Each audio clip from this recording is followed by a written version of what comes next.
good day, STEM students. So today we're going to discuss the continuation of the limit of a function. So today I'm going to discuss to you the one-sided limit. Okay. So let us discuss the one-sided limit. So in one-sided limit, it is necessary in finding the limit of f of x as x approaches c to consider or observe the values of the behavior of the graph from the left and from the right. So, but there are times when it is admissible to investigate the limit just on one side of C. So, here's the one-sided limit from the left-hand limit and from the right-hand limit.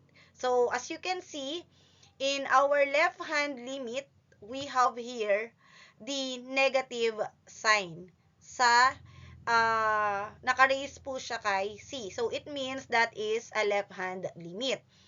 And for the right-hand limit, we have the positive sign. Okay? So, let's have an example first. So, example number 1, we are going to investigate the limit of the square root of x minus 2 as x approaches 2. So, again, let's have a number line para alam natin kung anong values yung gagamitin natin in this given. So, we have x approaching 2. So, assuming na our 2 is here, so ano yung nasa left side niya? So, that is 1. How about in the right side? Yes, we have 3, right? So, therefore, we are going to find kung ano yung nag-a-approach kay 2, yung mas malapit kay 2. So, ano yung naan dito? If this is 2, so, before mag-2, we have 1.9. Okay? And then, after ng 2, of course, ang next nun ay 2.1. So, we can use this two sides of 2 para magkapagbuo tayo ng table of values. Okay? So, let's have a table of values. So, let's have a table of values. So, the limit of square root of x minus 2 as x approaches 2, gagamitin natin siya as our f of x. And we're going to substitute the values of our x's. Okay? So, again, mag-start na tayo sa pinakadulo para mabilis tayo. So, what is the answer if you are going to solve for this given? What is our f of x using that given? So, if we're going to convert that, if we're going to substitute that in our f of x, so we have the square root of, class kapag ang calculator nyo is manual, do not forget to include the close and open parentheses. Okay po? So, the square root of, for example, hindi siya na-extend. So, kindly include the open parentheses and then 1.99999. So, 9 minus 2 and then close parentheses. And then, kindly click po the equal sign. So, as you can see, so we have 1.99999 minus 2. We got, yes, we got the error. Diba? Error po yung nakuha natin. So, ilagay na lang natin dito is error. Math error. Okay? Next, how about in our right-hand limit? So, proceed na tayo kay 2.00001. Okay? So, we have 2.0001. And we got, as you can see, we got 0.00316. Okay? So, we have 0.00316. Okay? So, as you can see, class, kay left-hand limit, error yung naging sagot natin. And in kay right-hand limit, or kay right-hand, we have 0.00316. Okay? Why? Because this example is an example of a one-sided limit. So, ibig sabihin, class, kahit anong gawin natin, kahit damihan pa natin yung 1.99999, wala talaga tayong makukuhang value kasi it ends only at 2. Okay? K2 lang siya mag-e-end. So, hindi natin siya pwedeng ma-extend or wala tayong makukuhang value from the left. Okay? So, therefore, our f of x is equal to 0. Pero, from the right lang yung makukuha nating value. Okay po? So, that is an example of our one-sided limit. So, ibig sabihin may ending. Okay? May ending siya. Hindi siya continuous. Okay po? Next. So, how about in example number 2? So, we have the square root of 3 minus x as x approaches to 3. So, again, gawa ulit tayo ng table of values. Pwede muna tayong gumawa ng number line para hindi tayo mahirapan. So, we have 3 here. And then, syempre, yung nasa left niya is 2. And then, 4 yung nasa right niya. So, ano yung medyo malapit naman dito kay 3? So, syempre, before mag-3, we have 2.9. Diba? We have 2.9 and then we have 2.99999. Okay? And then, dito naman, we have 3.1, syempre. So, 3.1, 3.0001. Okay? Next, we already have the table of values. Let us find the value of our f of x using the value of our x's. Okay? So, again, dito na ulit tayo mag-start. Okay? Diyan na tayo para at least mabilis na tayo. So, the square root of 3 minus 2.99999, 5. Okay? So, we got 0.00316 again. Okay, so we have 0.00316. How about if we're going to use naman the right hand? Okay, yung pang right naman natin, from the right. So we have 3.00001. Okay, yan. As you can see po, ayan, nag-error na naman yung naging sagot natin kay right hand. Okay, so again, this example is another example of a one-sided limit. And the graph for this is this one. Okay? So, as you can see, galing lang lagi kay left yung ating graph. Hindi siya pwedeng mag-extend from the right kasi that is a one-sided limit lang. Okay? So, as you can see po, yung as x approaches to 3, nagre-reach siya papunta kay 0. Kay 0 pa din po siya. Okay? So, another example. So, another example is the limit of 2x minus 5 over square root of x minus 5 as x approaches 5 from the right. So, from the right na class, as you can see, may plus doon. So, meaning, we're talking about the right. Okay? From the right yon. So, now, we're going to solve all the given values of our x to find the value of our f of x. Okay? So, in the first given, since we have 5.1, you may use your calculator, ha? And we got 16.44 po dyan. Okay? If we have 5.01, we got 50.02. I mean 50.2.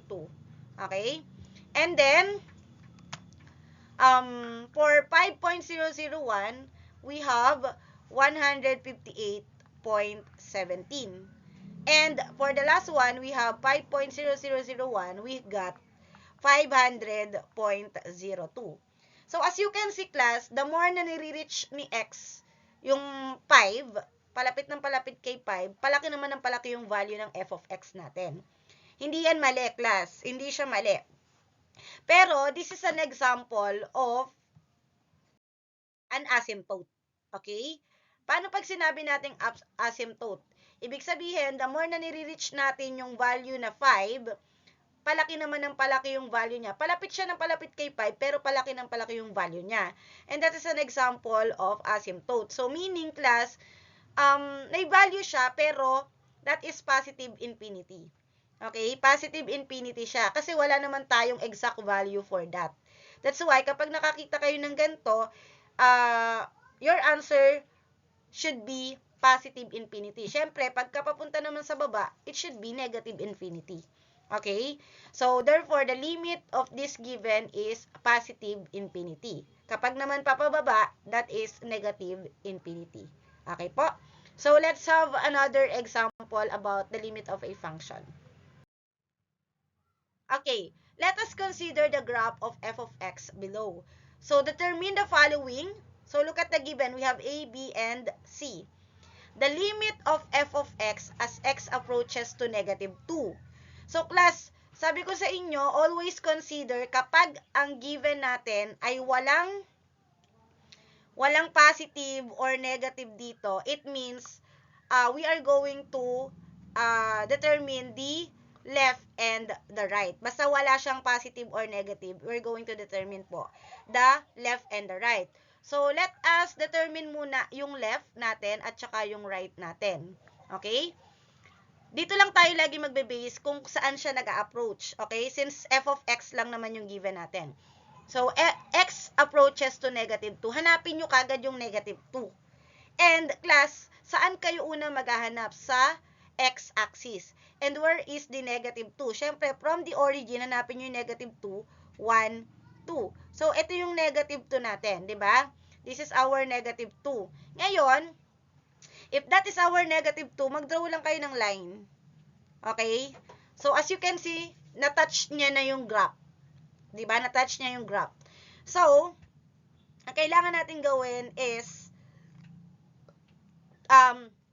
to find the value of our left and the right. So, from here, galing tayo, diba? Ito yung ating line. So, where is the left and where is the right? So kapag manggagaling kay left, papunta kay negative 2, so ito po siya. Okay? Ano yung tinamaan nitong valueng to? Kay y-axis. Okay? Kay y-axis. So, ito yon. What is that? That is negative 1. So, therefore, from the left, papunta kay negative 2, ang nakuha nating value ay negative 1. Ngayon, kapag papunta naman kay right, syempre, yung right naman na graph, yung papunta dapat kay negative 2. So, punta tayo kay negative 2, ito pa din yung nakuha nating value ng right. So, saan pa rin siya? Negative 1 pa rin. Kapag nakita nyo na pareho ang value ni left at saka ni right, if you still remember the notation for the limit, di ba? Kapag daw same ang value ng left kay right, it means the limit exists. And therefore, the answer in letter A is negative 1. Okay? That is negative 1. Kasi same sila. So, ibig sabihin, kakopy nyo lang siya as the negative 1. Next, for B naman, we have the limit of f of x as x approaches. Okay? Our x naman is approaching to 1. So, hanapin naman natin yung 1 dito sa ating graph. Okay? Where is the 1? Okay? So, hanapin natin yung 1 natin. So, andito siya, from the origin, count ka ng 1. So, ito yung 1 natin. Okay? Ayan yung 1. So, mag-draw ka ng line para hindi ka mahirapan. Para alam mo kung tumama siya sa graph. Ayan, may tinamaan naman siyang graph. Pero, kailangan natin makuha yung value ng left at saka ng right natin. Okay? Siyempre, alam nyo naman kung nasa ng left. So, from the left, punta kayo kay positive 1. So, ito yung tinamaan niya. Ano yung value nito? That is, yes, that is negative 1. Kapag galing ka kay right, pumunta ka kay positive 1, ito naman ang tinamaan. So, ito to. Ano to? 1, 2, 3. So, therefore, our right is 3. Ayan. Magkaiba ang naging value ng left at saka ng right. If you still remember, class, kapag daw not equal si left kay right, it means our answer should be what? It should be, yes, it should be D and E. Kasi magkaiba yung value ng ng left at saka ng right natin. Kaya hindi siya pwedeng magkaroon ng value. Okay? Unless, ang hinahanap lang is yung left or kaya yung right lang. Okay po? Okay. Another given. Always remember, class, pag nakita nyo na agad na, halimbawa, ito yung 1, o nakita nyo wala naman kayong ang tawag doon, tumalon yung graph, ibig sabihin, D and E na agad yung sagot doon. Okay? Next, sa example, letter C naman tayo. O, 1 naman ulit. 1 ulit yung binibigay. Class, kapag function ang pinag-uusapan, ang titingnan nyo lang is yung solid circle. Okay? Kapag function ang pinag-uusapan at hindi limit, ang titingnan nyo lang is yung solid circle. So, tingnan nyo, ito yung 1 natin. Alin dyan yung may solid circle? Ito ba? Ito? O ito? So, since ito yung solid circle, ano yung tinamaan niya kay y? So, we have 1 and then 2. So, therefore, ang f of 1 natin ay equal kay 2. Eh, ma'am, paano pag wala po kaming nakitang solid circle? So, pag wala kayo nakitang solid circle, pero may graph naman na binigay, halimbawa, f of 3 ang binigay, f of 3. Asan ang 3? From the origin, count ka, 1, 2, 3. So, ito yon. So, magawa ka ng line para makapunta kay graph. Ayun, nakahanap tayo ng graph. Ano to? So, ano yung kinatapatan niya? That is 5. So, therefore, f of 3 is equal to 5. Ganun lang po siya. Okay? Ganun lang po ang pagkuha ng value niya. Okay? So, another example para mas mabilis or mas maintindihan ninyo. Okay, another example. The limit of f of x as x approaches to negative 1. So, mas marami ng graph dito ngayon. Pero mag-focus lang ulit kayo kung ano yung given ni x, kung saan siya nag-a-approach, I mean. X approaches to negative 1. Nasaan ang negative 1? So, ito yung negative 1 natin, class. Diba? That is negative 1. So, always consider po our left and our right hand. Okay? So, from here, sige, mag-draw tayo ng line kay negative 1. So, from the origin, from the left, punta ka kay negative 1. So, punta ka kay negative 1. Ano yung tinamaan nito? Ito na yung negative 1. Nagsakto dito. Anong tinamaan niya? Yes, that is 0. Paano naman kapag galing kay right? Galing kay right. Punta tayo kay negative 1. Dapat matapatan niya si negative 1. Ayun. Natapatan niya na si negative 1. Ano yung value niya dito? Yes, that is 5. Ayan, magkaiba na naman yung value ng left at saka ng right natin. So, therefore, ang sagot natin dito ay yes, that is D and E. Okay? D and E po yung magiging sagot natin dyan. Okay? So, another example. The limit of f of x as x approaches to 2 naman. Okay? Positive 2. Hanapin yung 2. Remember, kay x muna kayo unang maghahanap bago kay y. Okay? Ulitin, kay x to and then y. Okay po. So, this is our left and our right. Hanapin natin. So, ito po yung 2 natin. Draw tayo ng line para makapunta tayo sa graph. So, ayan, nakapunta tayo sa graph. Ito yung 2 natin, ha. So, 2, kailangan ay makapunta yung ating pagdodraw papunta kay positive 2. So, papunta kay positive 2. Ano tong tinapatan dito? That is, yes, that is negative 4. Pag galing naman kay right, papunta kay positive 2. Okay, ayun din. So, negative 4 din. So, pareha sila ng value. So, our answer in letter B is negative 4. Okay po? Ganun lang po siya kabilis i-solve. Naintindihan po? Okay. Another given, which is, ang tawag dito? The limit of f of x as x approaches to 4 naman. Okay? Kay 4 naman po siya. Kay 4. So, x approaches to 4, hanapin mo yung 4 sa x-axis. Okay? Hanapin natin yung 4 kay x-axis. So, ito yon. Ito yung 4 natin. Di mag-draw kayo ng line para hindi kayo mahirapan. Okay, draw ng line. Okay, from the left, ano yung value niya? Okay, papunta kay 4. Punta tayo kay 4. Okay, from the left. So, ito yung nakuha natin. Anong value niya? That is 2. Kung galing siya kay right, ito yung graph niya galing kay right, papunta kay 4.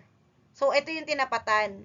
Anong value nito? In between negative 4 and negative 6. So, we have negative 5. Magkaiba na naman ng value ang left and right hand natin. So, magkaiba ng value, therefore, ang sagot natin is DNE. Okay? DNE po siya. Kasi magkaiba yung value ng left and right natin eh. Okay. Next naman, ayan. Ang given naman natin, class, is function ulit. Okay? Function ulit yung given natin. Sabi ko sa inyo, kapag function ang given, ang titingnan nyo lagi is yung solid circle. Okay? Where is f of negative 1? Ito yung f of negative 1 natin, di ba? Siyempre, ito yung solid circle. So, ito yung gagamitin natin. Ito kasi open circle. Ano pipiliin mo dun sa dalawa? Di siyempre, yung solid circle. And yung solid circle natin is na andito. Katapat ng alin? Katapat ng 0. So, therefore, our answer in letter D is 0. Okay? Ganun lang po, ha? Okay. Sa E naman, we have the function of 4, f of 4. Asa ng 4? Ito yung 4 natin, di ba? Ito yung 4 natin. So, as you can see, may dalawa siyang katapat. Isang open circle at isang solid circle. So, syempre, anong pipiliin mo dyan? Sabi ko nga, kapag function ang pinag-uusapan, solid circle yung kukunin natin. And, ano yung solid circle natin? Saan siya nakatapat? Nakatapat siya sa, yes, nakatapat siya sa negative 5. Therefore, f of 4 is equal to negative 5. So, ganun lang po siya kabilis sagutan. Okay? Ganun lang din po yung gagawin ninyo sa activity. Okay? So, any question, class? If you have any question po, don't hesitate to chat me po. Okay? So, thank you so much for listening. Goodbye, STEM students.